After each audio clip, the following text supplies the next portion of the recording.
And we are live. We are live, ladies and gentlemen. Welcome. Welcome to the Donald J. Trump and Benchley night reading. Tonight is Christmas Eve. What a wonderful Christmas Eve it is, too. We are here by the fire. We have a cat somewhere in the house who probably the sound of my voice will cause. He'll come in wanting some snacks. But it is lovely to be here, and it's lovely that, let's see, Jim Frisk back from various peripatetic wanderings. Jim Frisk, ladies and gentlemen, is a man after my own heart. He travels the nation and Canada riding trains, has a dislike for yams almost as much as I dislike yams. There's Martha Rowley. Hi, Martha. Hi, everyone else out there in internet land. Well, as I say, it is Christmas Eve. I hope you all have a wonderful holiday planned. I have a holiday planned, which is I'm going to go to the studio and paint most of the day, which for me is a wonderful thing to be able to do. I am writing an article about a painter friend for the Locomotive and Rail, Center for Railway Photography and Art. You have to be very careful how you say it because its initials could easily be crap, but it's CRPA, Center for Railroad Photography and Art. And I'll try to get that done tomorrow too.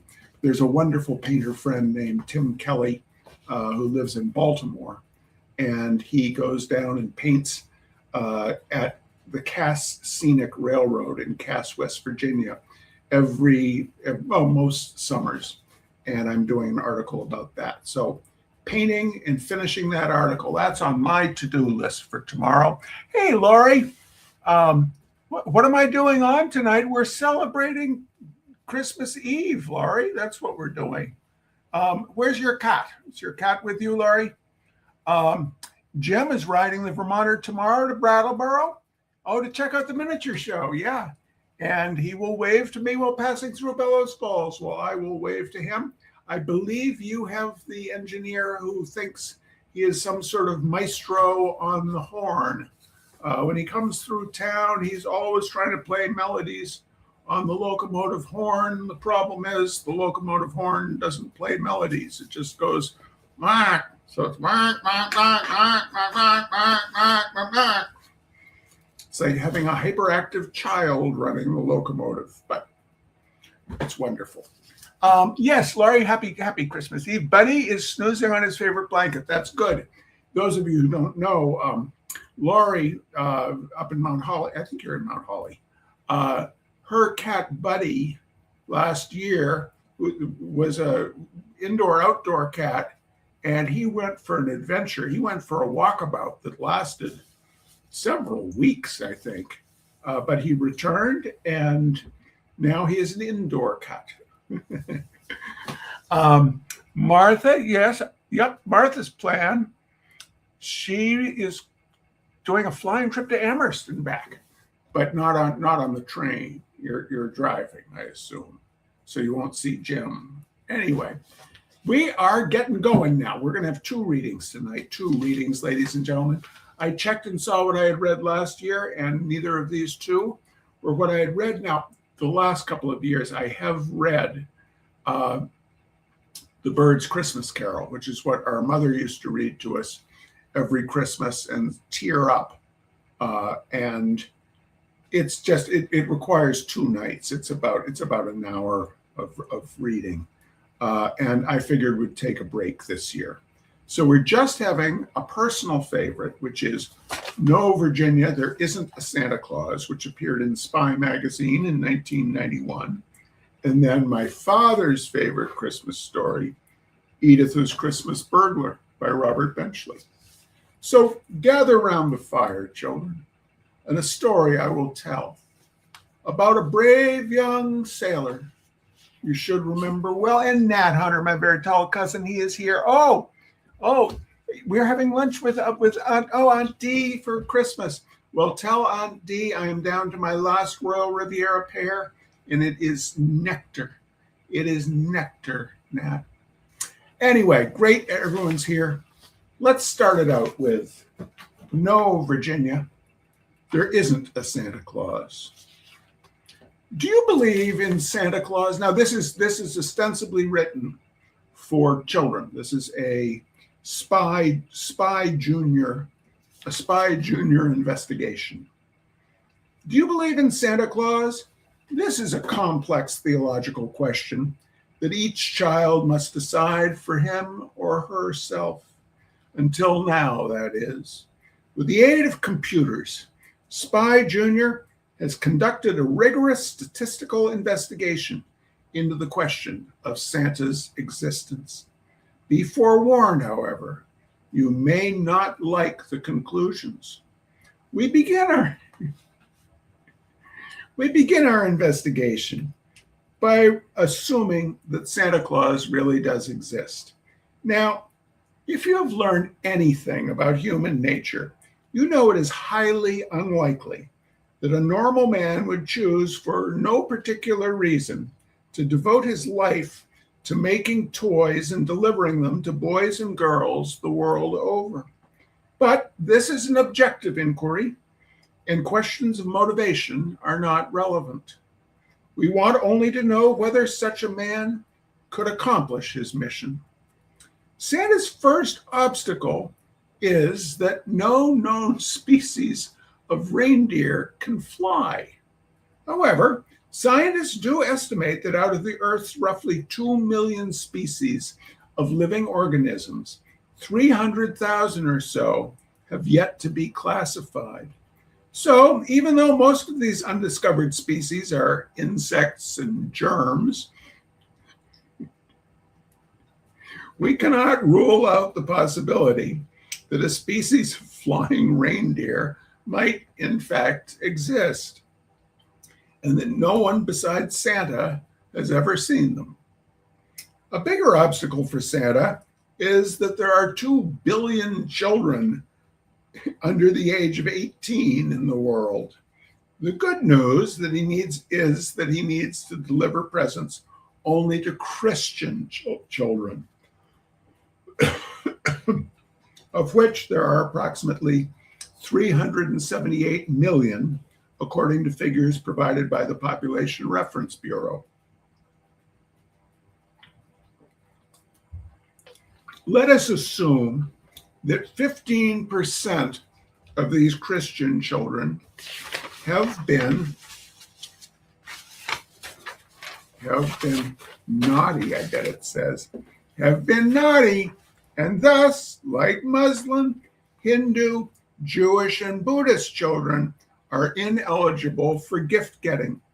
Still, at an average rate of 3.5 children per household, Santa has a backbreaking 91.8 million homes to visit on any given Christmas Eve. Fortunately, Santa has 31 hours of Christmas Eve darkness to visit all those homes if he travels from east to west, thanks to the rotation of the Earth. Unfortunately, this still works out to 822.6 house visits per second. So, for each Christian household with good children, Santa has just over 1,000th of a second to land, hop out of his sleigh, jump down the chimney, fill the stockings, distribute the rest of the presents under the tree, eat whatever snacks have been left out, get back up the chimney, climb back into his sleigh, take off, and fly to the next house. How fast is Santa moving?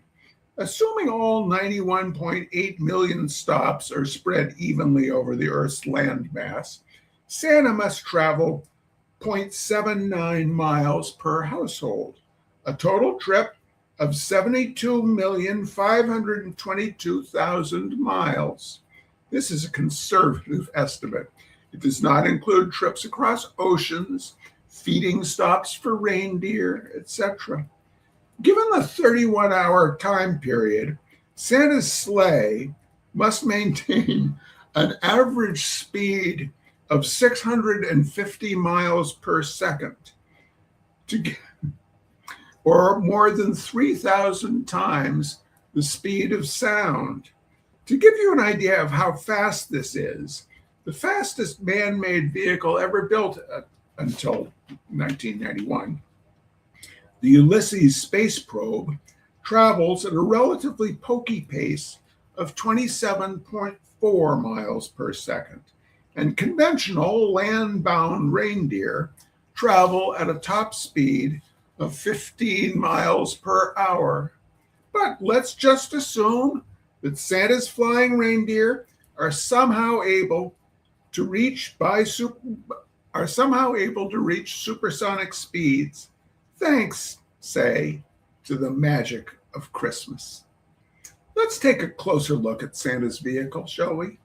First of all, assuming 2 pounds of presents per child, that's like one crummy Lego set, the sleigh must still be able to carry a load of 321,300 tons, plus Santa, an overweight man. On land, a reindeer can't pull more than 300 pounds of freight. And even assuming that flying reindeer could pull 10 times that amount, Santa's massive sleigh still has to be drawn by 214,200 beasts. They increased the weight of the payload to 353,430 tons, not including the weight of the sleigh itself. This is more than 4 times the weight of the Queen Elizabeth ocean liner. Imagine Santa skimming over rooftops in a gargantuan hypersonic aircraft with even less maneuverability than a big wheel. Here's where things get very interesting. 353,000 tons of reindeer and presents are going to create an enormous amount of air resistance, especially at 650 miles per second. This air resistance will heat the reindeer in the same way that spaceships are heated up when they re-enter the Earth's atmosphere. According to our calculations, the lead pair of reindeer will absorb 14.3 quintillion joules of energy per second. This means they will burst into spectacular, multicolored flames almost instantaneously, exposing the reindeer behind them. As Santa continues on his mission, leaving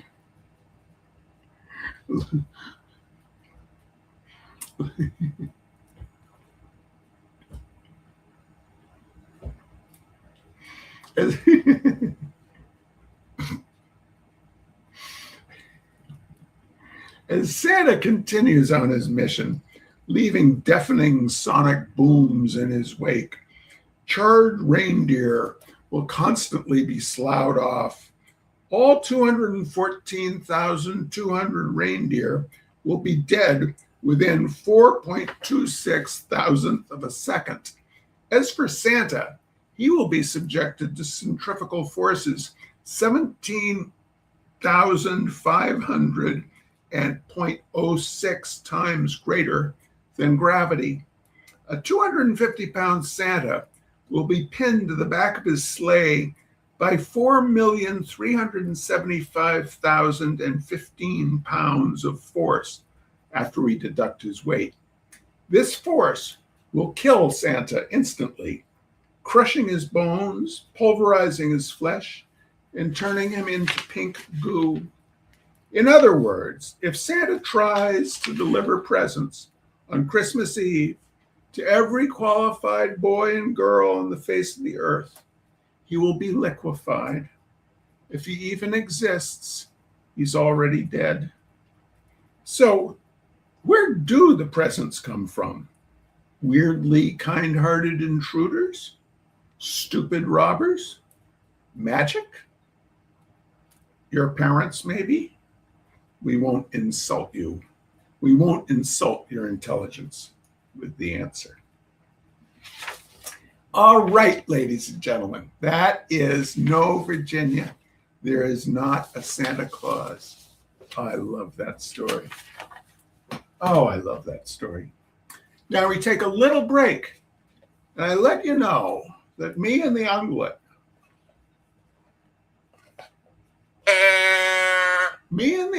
today sat down to calculate what the liberal snow plowing do-gooders managed to do good about this year. Well, ladies and gentlemen, those of you who are paid supporters of my Substack, we have raised well over $5,000 for the following charities. Going from most recent to the beginning of the year, the Save Your Ass Long-Eared Rescue, that is the donkey rescue over in New Hampshire.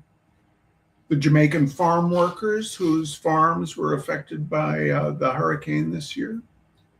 The Community Asylum Seekers Project, which is trying to help refugees resettle in southern Vermont. No Thanks to ICE. The Miss Bellows Falls Diner Project of Rockingham for Progress. The Woodstock Animal Foundation of Lexington, Kentucky, where my friend Rick Tabb got a one-eyed beagle who passed away this fall.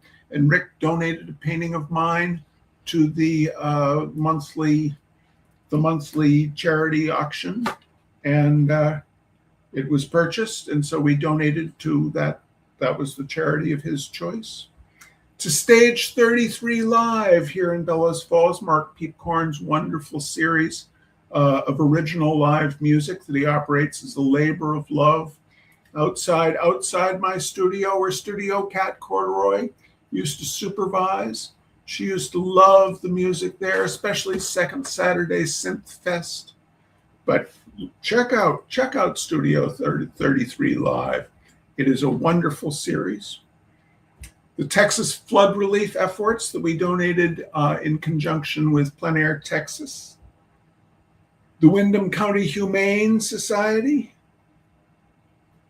The Save the Manatees Foundation. We saved some manatees this year, or if we didn't save them, we at least bought a lot of lettuce that manatees really like. The manatees who have been injured by boats, they really like romaine lettuce.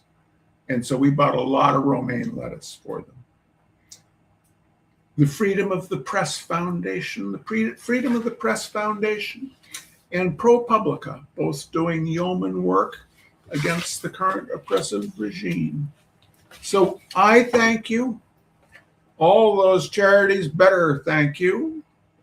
And the unglet thanks you. Thank you all so much. It is, I'm thrilled. I'm thrilled to be able to do these readings. And, I know YouTube is always trying to get me to, get thousands of subscribers and monetize everything. I'm happy just if we're raising more than $5,000 a year for these causes, that's pretty darn good. So thank you all. The second reading tonight, ladies and gentlemen, is, as I said, my father's favorite Christmas reading.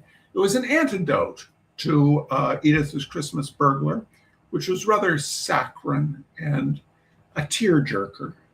And apparently there really was a story that this is based on, about a little girl who awakens during the night, hears a burglar downstairs, and goes and converts him to give up his evil ways and become a good guy.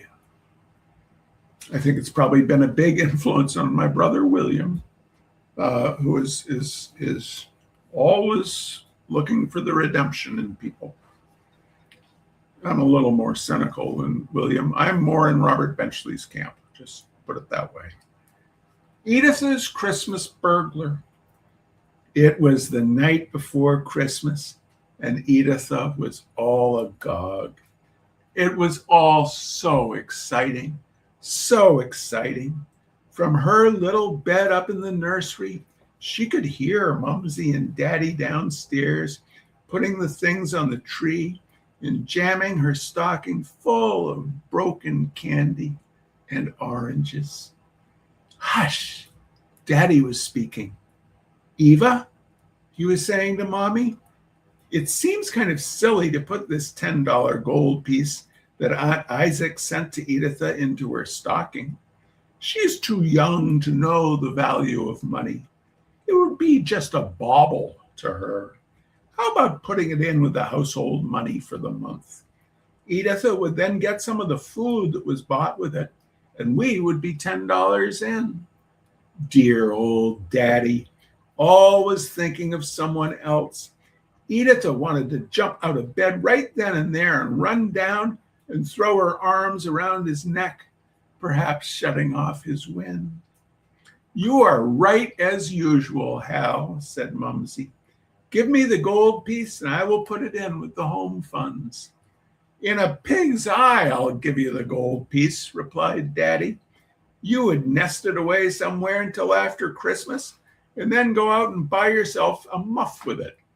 I know you, you old grifter.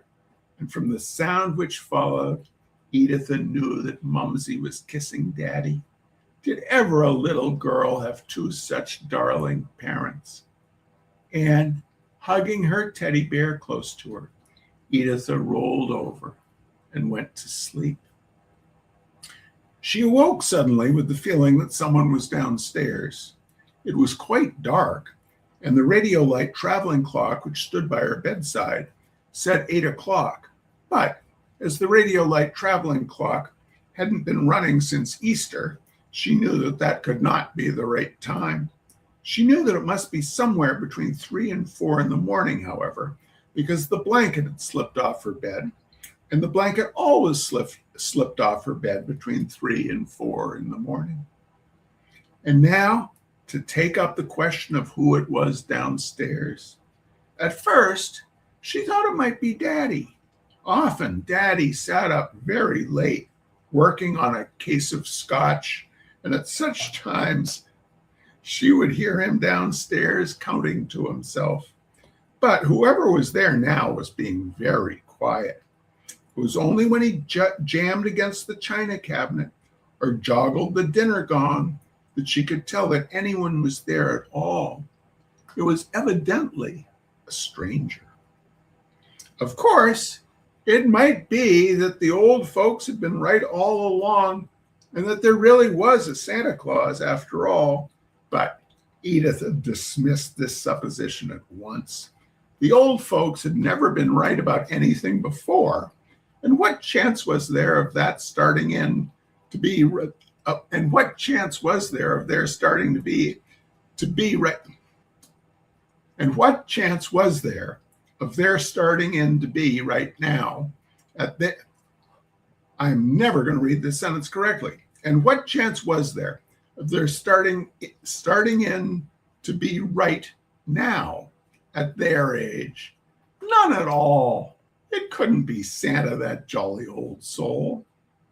It must be a burglar then. Why, to be sure, burglars always came around on Christmas Eve, and little yellow-haired girls always got up and go down in their nighties, and they convert them. Of course. How silly of Editha not to have thought of that before. With a bound, the child was out on the cold floor, and with another bound, she was right back in bed again. It was too cold to be fooling around without slippers on. Reaching down by the bedside, she pulled in her little fur foot pieces, which Cousin Mabel had left behind by mistake the last time she visited, and drew them on to her tiny feet. Then out she got and started on tiptoe for the stairway. She did hope that he would be a good-looking burglar and easily converted, because it was pretty gosh darn cold, even with slippers on, and she wanted to save time. So here's the picture, ladies and gentlemen. Here's the picture. Here's the picture of Editha heading down the stairs. Oh my goodness. Oh my goodness, ladies and gentlemen. As she reached the head of the stairs, she could look down into the living room where the shadow of the tree stood out black against the gray light outside. In the doorway leading into the dining room stood a man's figure, silhouetted against the glare of an old-fashioned burglar's lantern, which was on the floor. He was rattling silverware. Very quietly, Editha descended the stairs until she stood quite close to him. "Hello, Mr. Man," she said. The burglar looked up quickly and reached for his gun. "Who the hell do you think you are?" he asked. "I's Editha," replied the little girl in the sweetest voice she could summon, which was not particularly sweet because Editha had not a pretty which was not particularly sweet at that, as Editha hadn't a very pretty voice. "You's Editha, is you's," replied the burglar. "Well, come on down here.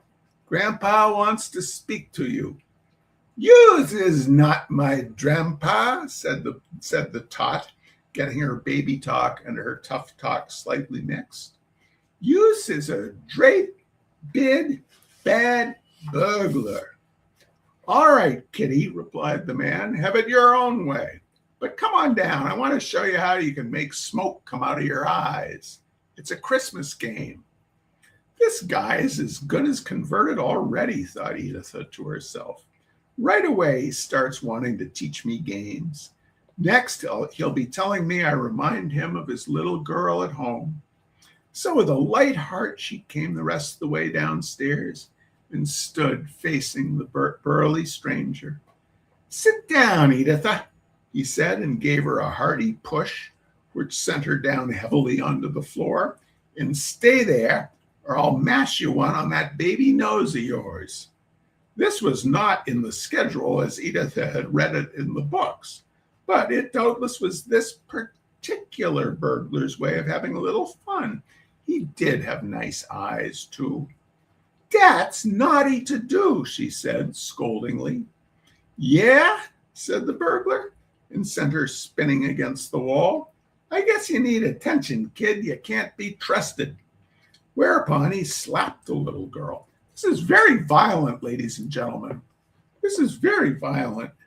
Then he took a piece of rope out of his bag and tied her up good and tight with a nice bright bandana handkerchief around her mouth and trussed her up into the chandelier.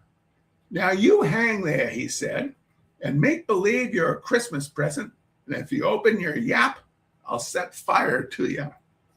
Then, filling his bag with the silverware and Daddy's imitation sherry, Editha's burglar tiptoed out by the door. As he left, he turned and smiled. "A Merry Christmas to all, and to all a good night," he whispered, and he was gone. And there's the picture of him. There's the picture of him waving good night. And when Mumsy and Daddy came down in the morning, there was Editha up on the chandelier, sore as a crab. So they took her down and spanked her for getting out of bed without permission. All right, ladies and gentlemen, that is the second heartwarming story for tonight. Thank you so much for joining us on this Christmas Eve. Tomorrow, I'll probably post pictures of the Scarlottles on my Facebook page. The Scarlottles were in the little golden book, or the great big golden book of Christmas. And they did everything wrong for Christmas, so I always liked them. My siblings and I like the Scarlottles a lot. Julie Fulton is, hey, Julie Fulton. And on Sunday, of course, we'll be back with another chapter of A Libertarian Walks Into a Bear. What was happening? Let's see, they just had the fight. They just had the town meeting fight. And I forget what'll happen, but either bears or libertarians, one or the other. It's going to be a great time. We hope to see you there. I hope you all have the most wonderful Christmas possible. And we'll see you Sunday. Take good care. And me and the unglet say thank you for a great 2025. On to 2026, ladies and gentlemen. On to 2026 and the midterms. Let's go get them. See you later. Bye-bye.